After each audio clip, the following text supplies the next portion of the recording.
कैसे हो दोस्तों, एक और व्लॉग में आपका स्वागत है।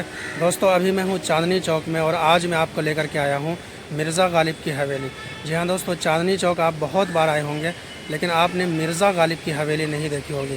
तो आज के व्लॉग में बहुत एंजॉय आने वाला है, बहुत मज़ा आने वाला है आज के व्लॉग में। लेकिन अगर आप चैनल पर पहली बार आए हैं तो चैनल को सब्सक्राइब कीजिए और वीडियो में कुछ भी अच्छा लगे तो वीडियो को लाइक ज़रूर करें और अपने दोस्तों तक शेयर करें। तो चलिए व्लॉग को शुरू करते हैं।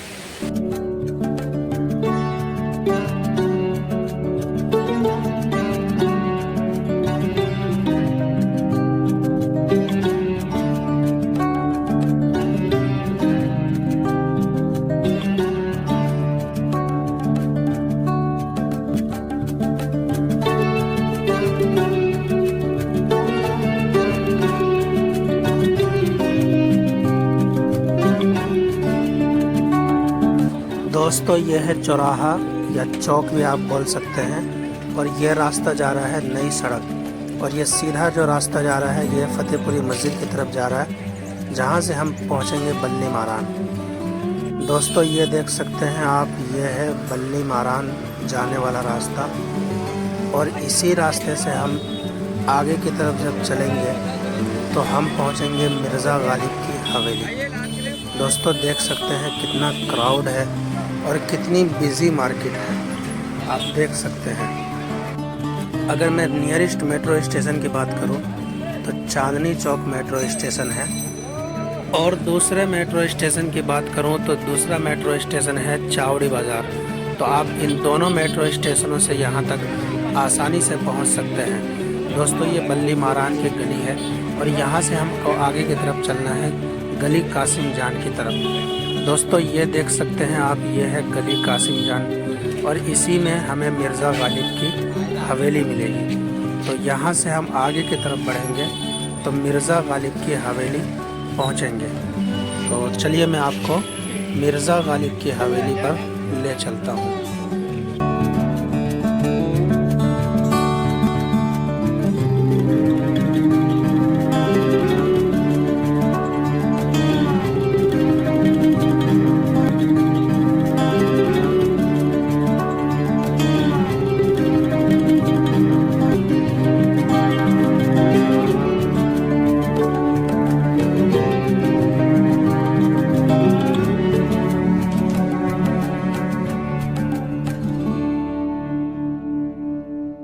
दोस्तों ये देख सकते हैं, ये है मिर्ज़ा गालिब की हवेली का मेन गेट और यहीं से हम अंदर एंट्री कर रहे हैं। और गेट पर ही आप देख सकते हैं ये हवेली के बारे में लिखा हुआ है, तो यहाँ से आप पढ़ सकते हैं। और गेट के दूसरे साइड में भी ये लिखा हुआ है जो आप अच्छी तरीके से पढ़ सकते हैं। और गेट में अंदर आते ही सबसे पहले आपको ये एक रूम मिलेगा। इसके अंदर मिर्ज़ा गालिब की हवेली के बारे में और मिर्ज़ा गालिब के बारे में बहुत कुछ है।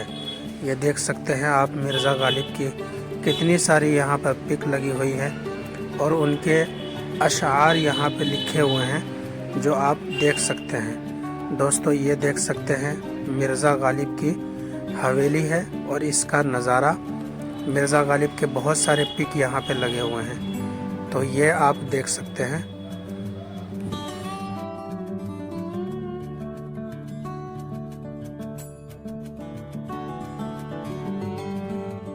दोस्तों अगर म्यूज़ियम में आप और कुछ देखना चाहते हैं तो मैं आपको दिखाता हूँ। ये गालिब का मुरादाबाद का निवास है और ये गालिब का बनारस का निवास है और ये गालिब का रामपुर का निवास है और ये गालिब का पत्र है, देख सकते हैं आप। और एक पत्र गालिब का इधर भी है, तो ये मैं आपको नज़दीक से दिखाता हूँ। ये देख सकते हैं, ये गालिब का पत्र है। और म्यूज़ियम में अगर आप और भी कुछ देखना चाहते हैं तो ये देख सकते हैं, गालिब का बड़ा पिक यहाँ पे लगी हुई है और ये गालिब की बेगम उमराव बेगम के कपड़े बताए जाते हैं जो उसी वक्त के कपड़े हैं। और यहाँ से आप गालिब की बेगम यानी उमराव बेगम के बारे में पूरी जानकारी ले सकते हैं। यहाँ पे पूरी जानकारी उनकी लिखी हुई है। और इस साइड में अगर मैं आपको दिखाऊं तो ये मिर्ज़ा गालिब के कुर्ता, उनका कुर्ता लगा हुआ है जो उसी वक्त का बताया जाता है। और यहाँ पे मिर्ज़ा गालिब के बारे में आप जान सकते हैं, ये पूरी पढ़ सकते हैं। यहाँ से उर्दू, हिंदी, इंग्लिश तीनों में लिखी हुई है। अगर मैं शॉर्ट में आपको बताऊं तो मिर्ज़ा गालिब की शादी 13 साल की उम्र में हुई थी और उनकी बेगम की उम्र 12 साल थी। और दोस्तों ये मिर्ज़ा गालिब का बड़ा पिक लगा हुआ है यहाँ पे और नीचे उनका नाम लिखा हुआ है, देख सकते हैं। दोस्तों उनका पूरा नाम अगर मैं आपको बताऊं तो उनका पूरा नाम था मिर्ज़ा असदुल्ला खां गालिब, जो आप पढ़ सकते हैं यहाँ से। तो ये इनकी किराए की हवेली थी जहाँ मिर्ज़ा गालिब ने अपनी ज़िंदगी के आखिरी के 9 साल बिताए थे।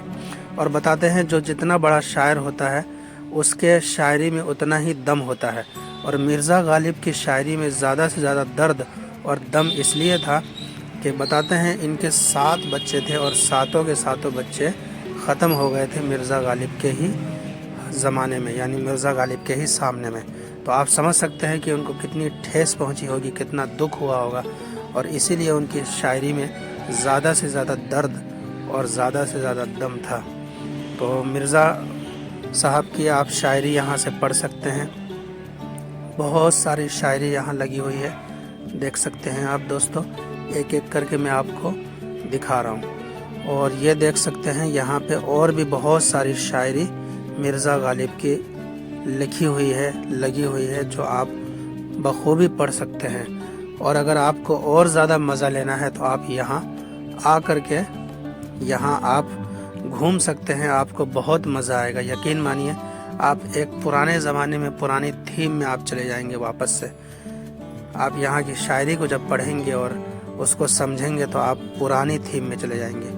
दोस्तों ये देख सकते हैं मिर्ज़ा गालिब का ये शायरी, एक और यहाँ से आप पढ़ सकते हैं जो मैंने मिर्ज़ा गालिब का कब्र जहाँ है वहाँ भी ये शायरी लिखी हुई थी और वहाँ भी मैंने आपको दिखाया था।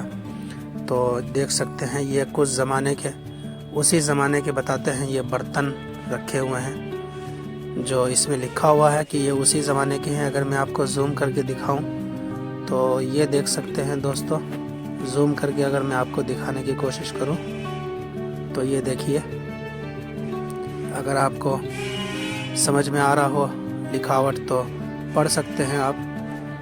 और अगर मैं और कुछ दिखाने की कोशिश करूं तो दोस्तों ये देख सकते हैं यहाँ से, ये बिल्कुल संभाल के रखा गया है। और दोस्तों मैं इस हवेली के बारे में अगर बताऊं तो इस हवेली को पहले जो है यहाँ हीटर का कारखाना हुआ करता था, हीटर का काम हुआ करता था। और बाद में इसको जो है सरकार ने अपने संरक्षण में लिया और इसको मिर्ज़ा गालिब की यादगार में इसको संजोग के और यहाँ पे उनकी ज़िंदगी से जुड़ी हुई सारी चीज़ों को रखा और दिखाने की कोशिश की सरकार ने कि यहाँ पे मिर्ज़ा गालिब हमारे जो बहुत बड़े शायर गुज़रे हैं उनका इतिहास यहाँ से आप जान सकते हैं। तो ये कुछ खेल हैं मिर्ज़ा गालिब के जो देख सकते हैं आप। और ये छोटी सी हवेली है दोस्तों। बताते हैं कि इस हवेली में आज भी ऊपर में कारखाना होता है, कारखाना हुआ करता है। ऊपर तो हम गए नहीं, लेकिन यहाँ से आप देख सकते हैं ये गार्ड साहब भी बैठे हुए हैं साइड में। और ये एक और शायरी यहाँ पे लिखी हुई है जो आप पढ़ सकते हैं।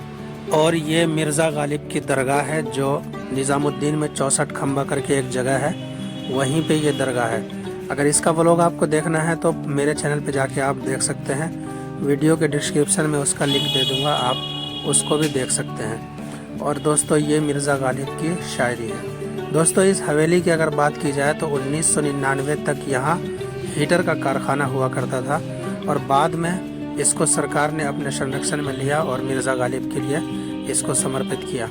दोस्तों मिर्ज़ा गालिब ज़फ़र महल के हिस्सा हुआ करते थे और बहादुर शाह ज़फ़र के दरबारी भी थे और वहीं ये शायरी सुनाते थे और गज़लें पढ़ते थे।